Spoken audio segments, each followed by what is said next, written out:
buongiorno, ben ritrovati all'appuntamento delle 13 con le news di prealpina.it, notiziario monopolizzato dalla cronaca e da gravissimi fatti di sangue. Partiamo dalla tragedia di Samarate e dallo sdegno dei parenti di Stefania Pivetta, la donna uccisa insieme alla figlia Giulia e dal marito Alessandro Maia nella villetta di Via Torino, per l'incursione di ignoti che l'altra notte hanno rotto i sigilli e si sono avventurati sulla scena del delitto.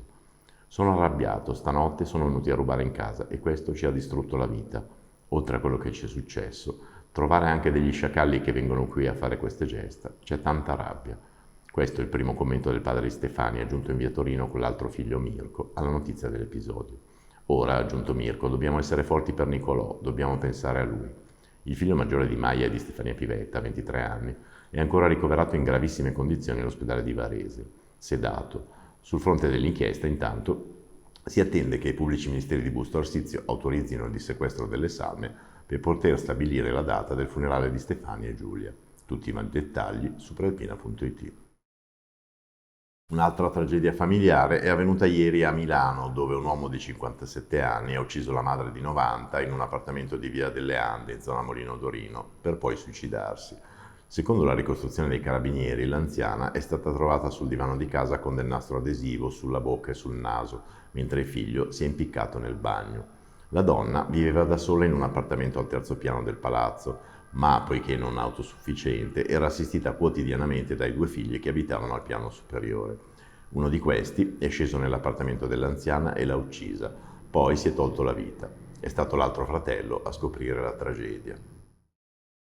Morazzone. Tra meno di un mese Davide Paitoni, il 41enne in carcere dall'inizio dell'anno per l'omicidio del figlio Daniele di 7 anni e il tentato assassinio della moglie, sarà processato in tribunale a Varese per aver accoltellato un collega. Ecco il servizio.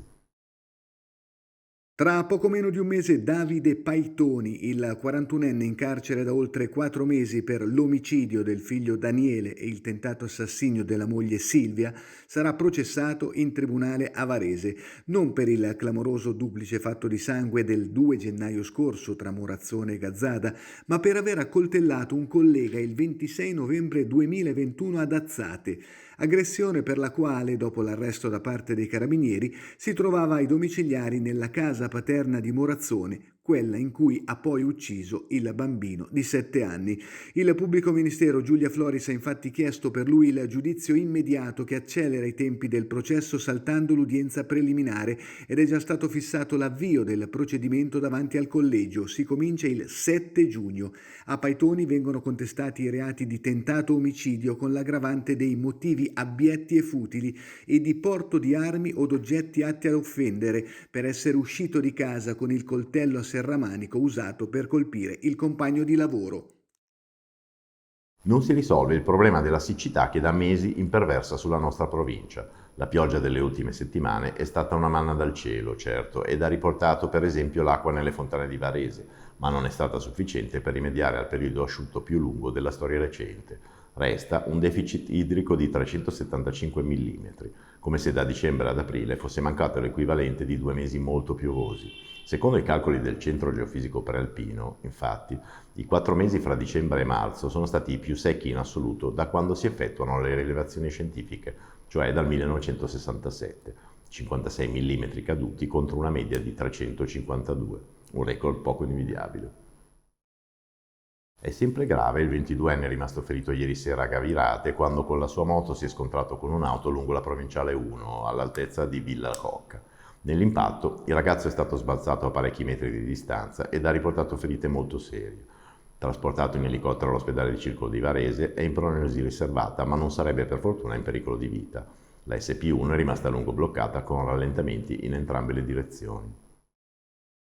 E per concludere lo sport, la pallacanestro Varese ha dato il via al contenzioso legale nei confronti del tecnico olandese Johan Rojakers, esonerato il 14 aprile scorso, al quale contesta un comportamento non in linea con i valori del club. Vediamo il servizio di Giuseppe Sciascia. Varese e Johan Rojakers ci eravamo tanto amati. Ora però il rapporto fra la società biancorossa e il tecnico olandese della rimonta salvezza, 8 vittorie in 13 partite dal 13 gennaio al 13 aprile, poi con la missione compiuta con Alberto Seravalli in panchina, finirà a carte bollate e verrà deciso da un tribunale sportivo. La società del presidente Vittorelli ha manifestato le contestazioni nei confronti del comportamento che aveva portato all'esonero del coach ex Bamberg dopo la partita in casa contro Trieste dello scorso 13 aprile.